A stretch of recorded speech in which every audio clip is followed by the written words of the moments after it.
தினகரன் அணியிலிருந்து நாஞ்சில் சம்பத் விலகுவதாக ஒரு அறிவிப்பை வெளியிட்டிருக்கிறார். கடந்த மார்ச் 15ஆம் தேதி மதுரை மேலூரில் தினகரன் அம்மா மக்கள் முன்னேற்ற கழகம் என்று தன்னுடைய தனி அணியை, தனி கட்சியை அறிவித்திருந்தார். இந்த நிலையில் திராவிடமும் அண்ணாவும் இல்லாத இடத்தில் எனக்கு வேலை இல்லை என நாஞ்சில் சம்பத் தற்பொழுது தெரிவித்திருக்கிறார். தொடர்ந்து இலக்கிய மேடைகளில் மட்டுமே இனி பேச இருப்பதாகவும் அவர் தெரிவித்திருக்கிறார். இது பற்றிய கூடுதல் விவரங்களை நமது செய்தியாளர் ராமச்சந்திரனிடம் கேட்கலாம். வணக்கம் ராமச்சந்திரன், சொல்லுங்க. தினகரன் அணியிலிருந்து நாஞ்சில் சம்பத் விலகுவதாக தற்பொழுது அறிவித்திருக்கிறார். அண்ணாவும் திராவிடமும் இல்லாத இடத்தில் இருக்க போவதில்லை என்றும் கருத்தையும் தெரிவித்திருக்கிறார்.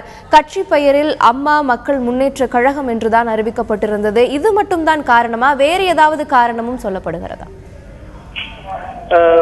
சுயேட்சை எம்எல்ஏ டிடிவி தினகரன் கடந்த 15ஆம் தேதி மதுரை மேலூரில் புதிய அரசியல் கட்சியை அறிவித்து புதிய கட்சி கொடி ஒன்றையும் அறிமுகப்படுத்தினார்.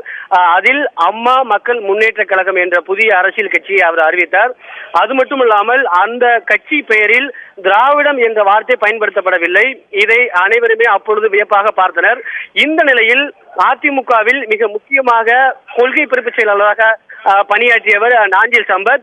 அவர் அதிமுக இரு அணிகளாக பிரிந்த போது சுயேட்சை எம்எல்ஏ டிடிவி தினகரன் அணியில் அவர் இணைந்து தொடர்ந்து அவருக்கு ஆதரவான நிலைப்பாடை எடுத்து வந்தார். அவர் நீண்ட காலமாக தொடர்ந்து சுயேட்சை எம்எல்ஏ டிடிவி தினகரனுக்கு ஆதரவாக செயல்பட்டு வந்திருந்தார்.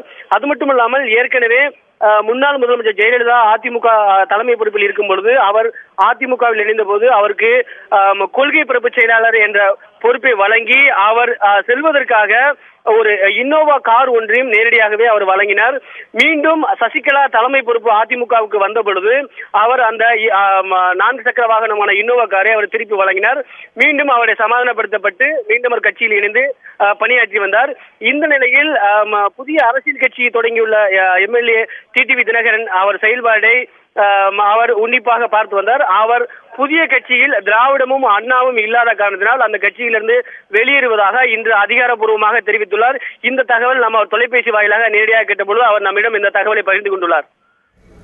ராமச்சந்திரன், இனி தொடர்ந்து இலக்கிய பணிகளில் மட்டுமே ஈடுபட போவதாக நாஞ்சில் சம்பத் சொல்லியிருக்கிறார். அவருடைய அரசியல் நிலைப்பாடு, அரசியல் பயணம் அடுத்து எப்படி இருக்கும் என்பது பற்றிய தகவல்கள் ஏதாவது தெரிவித்திருக்கிறாரா?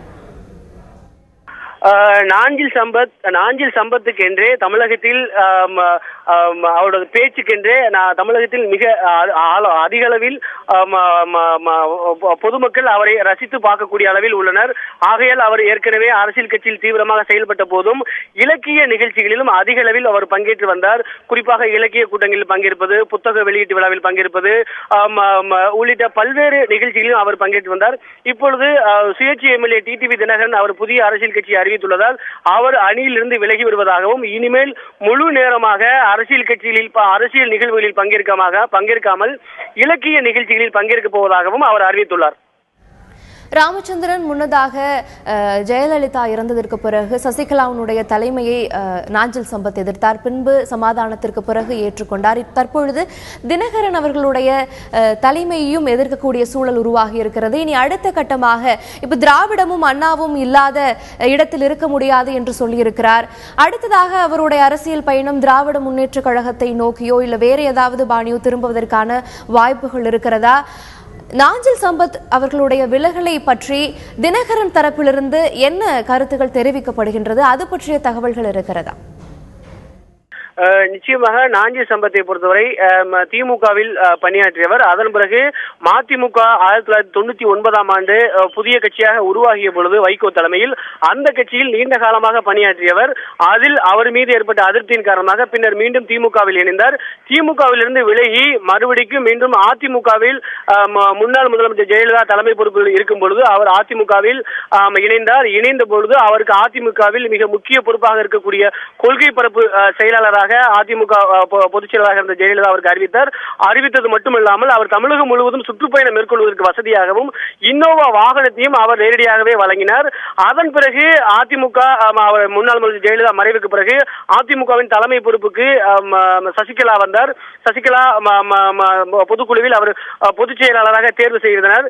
தேர்வு செய்ததற்கு இவர் அதிருப்தி ஏற்பட்டு அந்த கட்சியிலிருந்து அதிமுகவிலிருந்து விலகுவதாகவும் தனக்கு வழங்கிய அந்த இன்னோவா வாகனத்தை மீண்டும் அதிமுக தலைமை கழகத்துக்கு தனக்கு வழங்குவதாகவும் இன்னோவாவை தலைமை கழகத்தில் நிறுத்திவிட்டு அதன் சாவியை தலைமை கழகத்தில் ஒப்படைத்தார். மீண்டும் அவர் சசிகலா தரப்பிலிருந்து சமாதானப்படுத்தப்பட்டு மீண்டும் கட்சியில் இணைந்து சுயேட்சை எம்எல்ஏ இருக்கக்கூடிய டிடிவி தினகரன் அணியில் தீவிரமாக செயலாற்றினார். இந்த நிலையில் மீண்டும் அவர் அரசியலிருந்து ஒதுங்கி இருக்க போவதாகவும் இலக்கிய பணியில் மட்டும் செயல்பட போவதாகவும் அறிவித்துள்ளார். வருங்காலத்தில் அவர் மனமாற்றம் ஏற்பட்டால் ஒருவேளை திராவிட முன்னேற்ற கழகத்துக்கோ செல்வதற்கு அதிகபட்ச வாய்ப்பு இருப்பதாகவே சொல்லப்படுகிறது.